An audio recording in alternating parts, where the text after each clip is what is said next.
Good morning students. आज हम लोग क्लास 8 के मैथ्स में प्रश्नवाली 6.3 का सॉल्यूशन जानेंगे। प्रश्नवाली 6.3 में जो पहला क्वेश्चन दिया है, आपको मैं पहले ही बता चुका हूं कि जो भी क्वेश्चन है उस क्वेश्चन अगर वह बुक आपके पास है तो आप बहुत अच्छी बात है। अगर बुक नहीं है तो आप व्हाट्सअप नंबर, जो होम स्कूलिंग व्हाट्सअप नंबर है, उस पर आप अपने समस्या को बताइएगा कि बुक नहीं है तो आपको क्वेश्चन उपलब्ध करा दिया जाएगा। ठीक है। पहला क्वेश्चन देखिए, निम्नलिखित संख्याओं के वर्गमूल ज्ञात करने में इकाई अंक की क्या संभावना है। इसमें दिया है 9801 का वर्गमूल ज्ञात करने में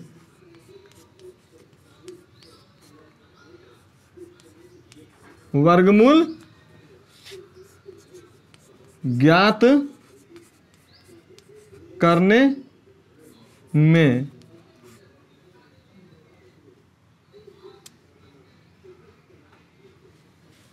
इकाई अंक क्या होगा। तो जब इसका हम वर्गमूल ज्ञात करेंगे तो इकाई अंक क्या होगा, इसके लिए एकदम शॉर्ट मेथड है, बहुत सिंपल तरीका है कि इस संख्या का हम इकाई अंक देखेंगे। तो इस संख्या का इकाई अंक क्या है, 1 है। एक बात मैं यहां पर बता रहा हूं, उसको हमेशा याद रखना है आप लोगों को। जिस संख्या का इकाई अंक 1 होगा तो उसका जब हम वर्गमूल ज्ञात करेंगे तो उस संख्या का इकाई अंक जो होगा 1 और 9 होने की संभावना होगी, यानी कि 1 और 9 होगा उस संख्या का, यानी कि संख्या का वर्गमूल ज्ञात करने पर इकाई अंक क्या होगा, 1 और 9 होगा। क्योंकि 1 का अगर हम वर्ग ज्ञात करते हैं तो 1, 9 का वर्ग ज्ञात करते हैं तो 81। तो 81 में कौन सा अंक आ रहा है, लास्ट में इकाई पर 1 आ रहा है। तो 81 का वर्गमूल 9, 9 का वर्ग 81। तो इस तरह से हम देख लिए कि जो अंतिम यानी कि जो इकाई अंक है उसी का वर्गमूल ज्ञात करने में हम क्या प्राप्त कर लेंगे, जो इकाई का अंक होगा वो प्राप्त कर लेंगे। तो ये एक छोटी सी बात है, इसको आपको याद रखना है कि जिस संख्या का इकाई अंक 1 होगा उस संख्या का वर्गमूल का इकाई अंक 1 और 9 होगा, 1 और 9 होगा। अब एक और मैं बता दे रहा हूं, क्वेश्चन नंबर 2 देखिए। क्वेश्चन नंबर 2 में दिया है, इसको थोड़ा शॉर्ट मेथड करके बताऊंगा। ये जो बातें यहां पर मैंने लिखा है इसको आपको नोट कर लेना है। ये दी हुई संख्या है, ठीक है। इसका भी वही क्वेश्चन है कि निम्नलिखित संख्याओं के वर्गमूल ज्ञात करने में इकाई अंक की क्या संभावना है। तो फिर यहां पर भी वही देखेंगे कि इसका इकाई अंक क्या है। तो इसका इकाई अंक क्या है, 6। तो ऐसी कौन सी संख्या है जिसका हम वर्गमूल ज्ञात करेंगे, यानी कि वर्ग ज्ञात करेंगे, तो उसका इकाई अंक जो होगा वह 6 होगा। तो देखेंगे 2 का अगर वर्ग ज्ञात करते हैं तो 2 का करेंगे तो 4, 3 का करेंगे तो 9, 4 का करते हैं तो 16। यानी कि इस संख्या का वर्गमूल ज्ञात करने में इकाई अंक की जो संभावना होगी क्या होगी, 4 होगी। एक संख्या तो मिल गई। एक और कोई संख्या देखते हैं। 5 का करते हैं तो 5 5 25 नहीं होगा। 6 का करते हैं तो चचा के 36, 36 का इकाई अंक क्या हो रहा है, 6 हो रहा है। यानी कि एक और संख्या हमें प्राप्त हो गई 6, यानी कि 4 और 6, यानी कि 99,856 का वर्गमूल ज्ञात करने में इकाई अंक जो होगा 4 और 6 होगा, 4 और 6 होगा। तो इस तरह से आप इसको क्या कर लीजिएगा, सॉल्व कर लीजिएगा। आप एक जो क्वेश्चन है इसको उतार लीजिए, ठीक है, सॉल्यूशन है। अब यहां पे जो क्वेश्चन है, निम्नलिखित संख्याओं के वर्गमूल ज्ञात करने में इकाई अंक की क्या संभावना है, ये आपका क्वेश्चन है। इसमें का हम क्वेश्चन नंबर 2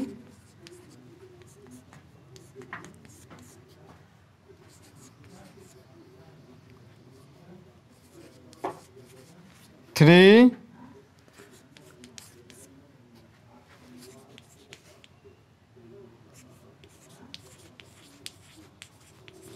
और ये 4।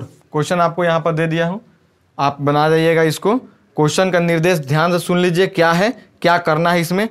निम्नलिखित संख्याओं के वर्गमूल ज्ञात करने में इकाई अंक की क्या संभावना है। ठीक है, आप इसको उतार लीजिए क्वेश्चन को।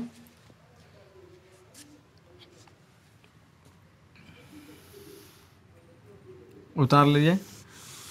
चलिए क्वेश्चन नंबर अब 2 देखते हैं हम लोग।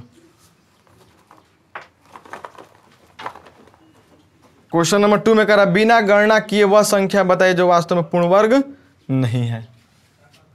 देखिए इस क्वेश्चन को आपको सॉल्व करना है, क्योंकि इससे पहले मैं बता चुका हूं कि कौन सी ऐसी संख्या होगी जिसको हम बता सकते हैं आसानी से कि वह पूर्ण वर्ग नहीं है, बिना गणना किए बता सकते हैं कि वह पूर्ण वर्ग नहीं है। तो इसके लिए मैंने बताया था आपको कि जिस संख्या के इकाई स्थान पे कुछ संख्याएं मैंने बताया था, वे संख्याएं अगर इकाई स्थान पर हैं तो वह पूर्ण वर्ग नहीं है। आपको इसको खुद करना है, ये क्वेश्चन नंबर 2 आपको करना है। इतना तो आपको आपके लिए, आप लोग के लिए वर्क रहेगा।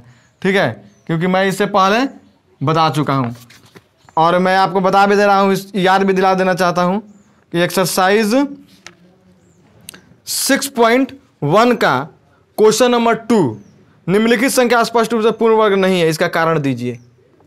एक्सरसाइज 6.1 का क्वेश्चन नंबर 2 आपको मैं याद दिला दिया, क्लू एक छोटा सा आपको हिंट्स दे दिया हूं।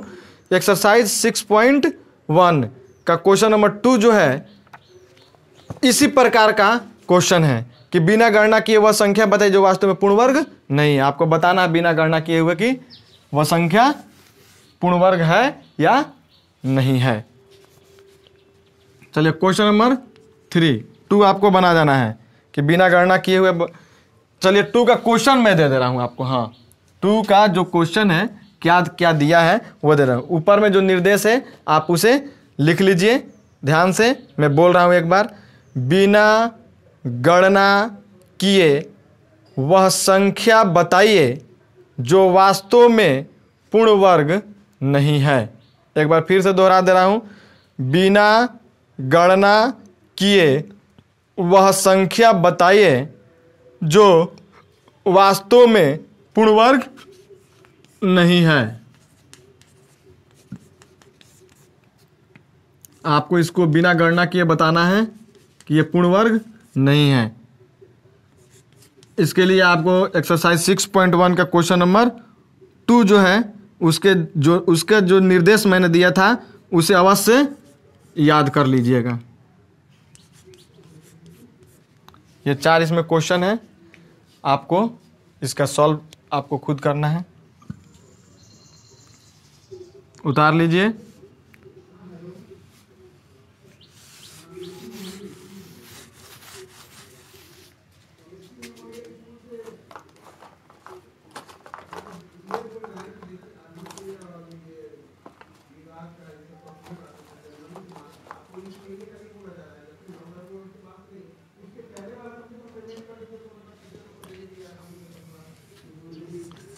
क्वेश्चन नंबर 3 कह रहा बार बार घटाने की विधि से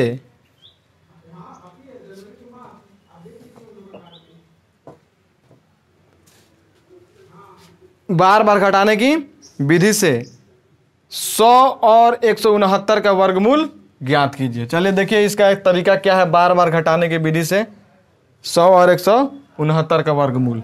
चलिए हम सबसे पहले 100 का आपको बनाकर दिखा रहा हूं कि कैसे बार बार घटाने की विधि से वर्गमूल ज्ञात किया जाता है।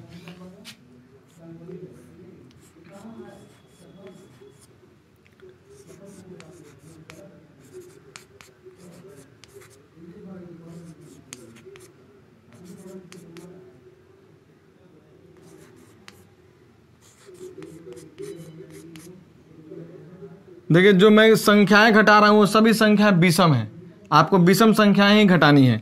ये याद रखना है, ये बात आपको एकदम याद रखना है कि आपको जो घटाना है वो विषम संख्या किस तरह से मैं घटा रहा हूँ आप यहाँ पे बिल्कुल देख रहे होंगे।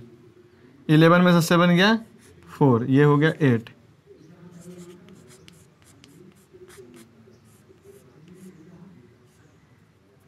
ये हो गया आपका 73, 73 में से 13 को फिर करेंगे तो ये हो गया आपका 60, फिर 60 में से 15 को घटाएंगे तो ये हो गया आपका 45,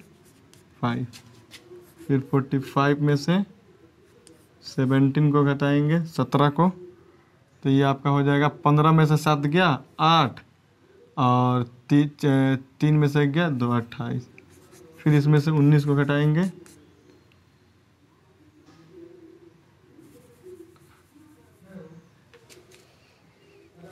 यहाँ पर देखिए आपको 84 में से 11 73, ये सही है। 73 में से 13 0 0 60, 60 में से ये आपका हो गया 45, 45 यहाँ पर है 7 में से, यानी 7 में से 15 में से 20 38 हो जाएगा। यहाँ पे क्या हो जाएगा 38, क्योंकि 1 है ना तो 3 में से 1 जाएगा तो 2 बचेगा। एक बार चलिए फिर से देखते हैं, कहीं थोड़ा सा मिस्टेक्स हुआ है उसको सुधारा जाएगा। 100 में से 1 गया 99, 99 में से 3 गया 96, 96 में से 5 अगर हम सब्ट्रैक्ट करते हैं तो यहाँ पे आपको क्या आएगा 91, 91 में से अगर हम यहाँ पे 7 को सब्ट्रैक्ट करते हैं, देखिए यहाँ पे जो सब्ट्रैक्ट हम लोग कर रहे हैं विषम संख्या को ही क्या करना है सब्ट्रैक्ट करना है, घटाना है। आपको हम एक चीज़ यहाँ पे दिखा दे रहे हैं कि 96 में से 5 गया तो 91, ये ठीक है। 91 में से 7 को तो 11 में से 7 इसको हम घटाते हैं तो 84 आएगा, ठीक है। 84 में से 11 को घटाते हैं तो यहाँ पर 73, ठीक है। 73 में से 13 को घटाते हैं, ठीक है। तो यहाँ पर आपका क्या आ जाएगा 13 घटाते हैं तो आपका क्या आ जाएगा, यहाँ पर थोड़ा सा मिस्टेक्स हुआ है 15 नहीं रहेगा। 13 को घटाते हैं, देखिए हाँ एक चीज यहाँ पे मिस्टेक्स हुआ, सॉरी। यहाँ पे आते हैं 84 में से 9 को घटाना है, कितना घटाना है 9 को, तो 9 गया 84 में से तो कितना बचा यहाँ पे 14 में से 9 गया 5 और यहाँ पे हो गया 75। अब आया 75 में से 11 को सब्ट्रैक्ट करते हैं, यहीं पे थोड़ा सा मिस्टेक्स हुआ था।